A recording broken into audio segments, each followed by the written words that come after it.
ఆగిపోయిన పనులు త్వరగా జరగాలంటే ఏదైనా దువా ఉందా, ఏదైనా వజీఫా ఉందా, ఏం చేయాలి సరైనటువంటి అవగాహన లేని కారణంగా కొంతమంది షిర్క్కి పురిగోలు పెట్టేటువంటి పనులు కూడా చేస్తూ ఉంటారు. ఉదాహరణకి ఒక వ్యక్తి బిజినెస్ స్టార్ట్ చేశాడు, బాగా రన్ అయిపోయింది. ఆ తర్వాత ఏదో కొన్ని క్లిష్టమైనటువంటి పరిస్థితులు తలెత్తాయి. ఆ తర్వాత అతని కొన్ని బిల్స్ మొత్తం ఆగిపోయినాయి, అతనికి రావాల్సినటువంటి డబ్బులు రావట్లేదు. అక్కడ వెంటనే ఒక ఆలోచన వచ్చేస్తుంది, ఏందండి ఇంకెప్పుడు నా పనులన్నీ ఇలా ఆగిపోతున్నాయి, నేను ఏం చేయాలనే ఆలోచనతో బాబాల దగ్గరికి, దర్గాల దగ్గరికి వెళ్ళేటటువంటి దుస్థితి, అలాంటి షిర్కు పనులు చేసేవారు కూడా మన సమాజంలో ఉన్నారు.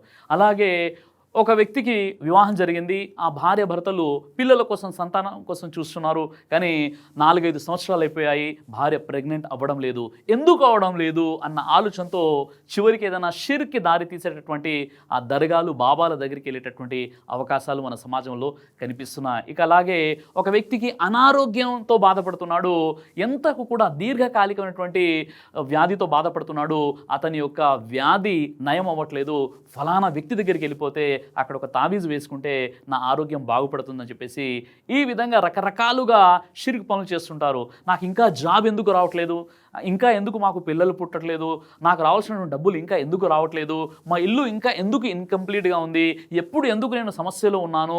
ఈ కష్టాల నుండి బయటపడడానికి, నష్టాల నుండి బయటపడడానికి, ఆగిపోయినటువంటి పనులు తొందరగా కావడానికి ఏదైనా మంత్రాలు ఉన్నాయండి, ఏదైనా వజీఫా ఉందా, ఏదైనా దువాలు ఉన్నాయని చాలా వరకు అడుగుతుంటారు. కాబట్టి సోదరులారా, మనం షిర్క్ పనులు కాకుండా ఖురాన్ హదీసుల నుండి ఆగిపోయినటువంటి పనులు త్వరగా అవ్వాలంటే మనం ఏం చేయాలో చెప్పేటట్టు ప్రయత్నం చేస్తాను. తిర్మిజీ హదీస్ నంబర్ 2344. ఎవరికైతే ఎక్కువగా కష్టాలు ఉంటాయో, పనులు సరిగ్గా జరగడం లేదో, చాలా కష్టాల్లో క్లిష్టమైనటువంటి పరిస్థితులు ఉంటారో వారు ఎక్కువగా అస్తగ్ఫిరుల్లా అని చదువుతుండాలి. ఇది అద్భుతమైనటువంటి వచనము.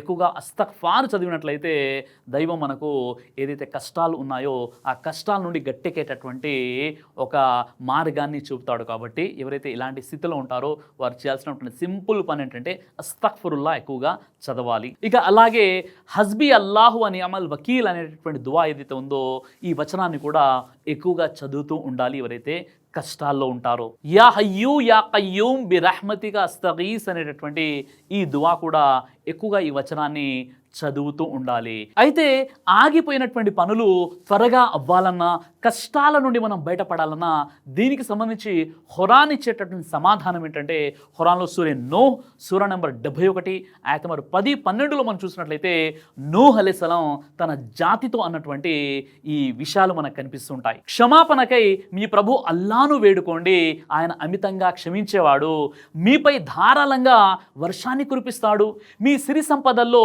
పురోభివృద్ధిని ప్రసాదిస్తాడు, మీకు మగ సంతానాన్ని ప్రసాదిస్తాడు, మీ కొరకు తోటలను ఉత్పన్నం చేస్తాడు, మీ కొరకు కాలువలను ప్రవహింపజేస్తాడు.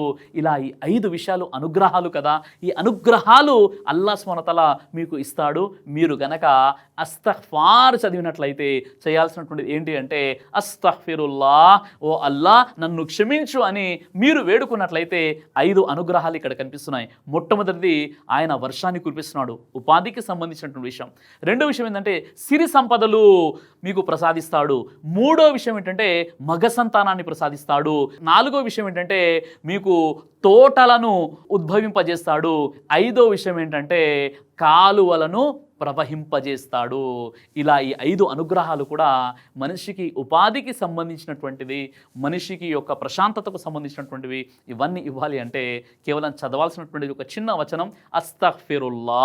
సహీ బుఖారీ హదీస్ నంబర్ 4008 ఇబ్నే మసూద్ రదియల్లాహు అన్హు వారి ఉల్లేఖనం ప్రకారంగా ప్రవక్త వారు ఈ విధంగా తెలియజేశారు, ఏ వ్యక్తి అయితే రాత్రి పడుకునే ముందు సూరే బఖ్రా యొక్క 2 చివరి ఆయతులు పఠించి పడుకుంటాడో ఆ వ్యక్తి రక్షణకు ఆ 2 ఆయతులే చాలు అని చెప్పారు.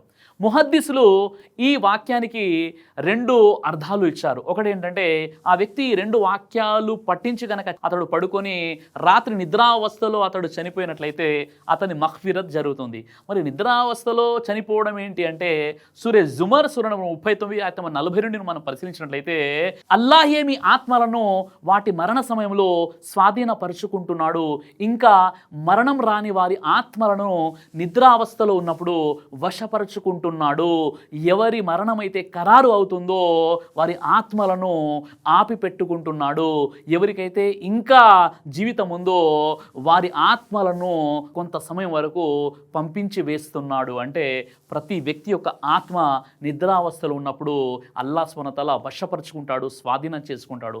అల్లా ఆత్మను వదిలితేనే మనిషికి ఇక్కడ జీవితం అనేది ప్రారంభమవుతుంది. కాబట్టి ఎవరైతే సూర్య బహ్రాలోని సూర్య నెంబర్ 2 ఆయత 285, 86 పట్టించి పడుకుంటారో వారు గనక నిద్రావస్థలు ఉన్నప్పుడు వారి యొక్క ఆత్మ మళ్ళీ తిరిగి ప్రపంచానికి దైవం పంపనట్లయితే వారు చనిపోతారు. అయితే ఆ వాక్యాలు చాలు అంటే అది మగ్ఫిరత్ అవుతుందని చెప్పారు. రెండవ అర్థం హాఫిజ్ ఇబ్నే ఖయ్యీం చెప్పిన విషయం ఏంటంటే ఎవరైతే సూర్య బహ్రాలోని సూర్య నెంబర్ 2 ఆయత 285, 86 పఠిస్తారో వారికి ఆటంకంగా ఉన్నటువంటి పనులు ఏవైతే ఉన్నాయో అవి వారి యొక్క కష్టాలు ఏవైతే ఉన్నాయో అవి దూరమైపోతాయి. వారి ఆటంకాలు ఏవైతే ఉన్నాయో అవి సులభతరం అవుతాయి సూర్య బహ్రా సూర్య నెంబర్ 2 ఆయత 285, 86 వాక్యాలు పఠించడం ద్వారా. కాబట్టి ఎవరికైతే పనులు జరగట్లేదో ఎవరైతే కష్టాల్లో ఉన్నారో వారు ఎక్కువగా సూర్య బహ్రాలోని ఈ చివరి 2 ఆయతులు చదువుతూ ఉండాలి. ఇలా కాకుండా పనులు జరగట్లేదని చెప్పేసి దర్గాల దగ్గరికి వెళ్ళి అక్కడ మొక్కుబడులు చెల్లించుకోవడం, తావీజులు వేసుకోవడం, లేదా ఆ బాబాలు చెప్పినటువంటి షిరుకు పనులు చేయడం ఇది ఎట్టి పరిస్థితుల్లో కూడా అనుమతింపబడదు. ఇక అదేవిధంగా ఆగిపోయినటువంటి పనులు త్వరగా జరగాలంటే ఒక దువా, అద్భుతమైనటువంటి దువా తెలియచేయడం జరిగింది. ఇబ్నే హిబ్బాన్లో ఉన్నటువంటి దువా ఇది. ఈ దువా మీరు కంఠస్థం చేసుకోండి. స్క్రీన్పై కూడా ఇవ్వడం జరుగుతుంది.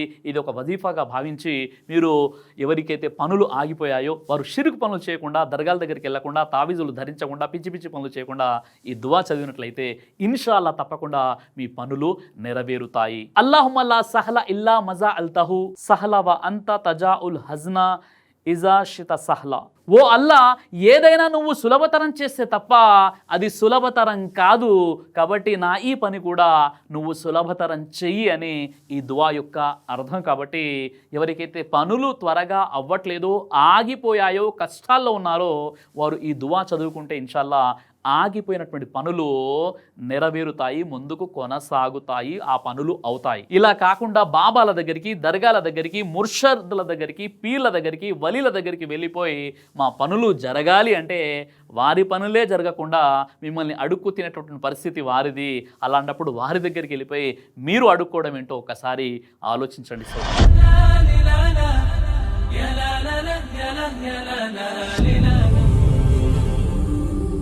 బ్రదర్ సిరాజ్ అని యూట్యూబ్ ఛానల్ని మీరు సబ్స్క్రైబ్ చేసినట్లయితే ఇన్షాల్లా దేవచిత్తం అయితే మీకు వీడియోస్ వస్తుంటాయి. అదేవిధంగా బ్రదర్ సిరాజ్ అనేటటువంటి ఫేస్బుక్ని కూడా లైక్ చేయడం వల్ల మీకు వీడియోస్ వస్తుంటాయి.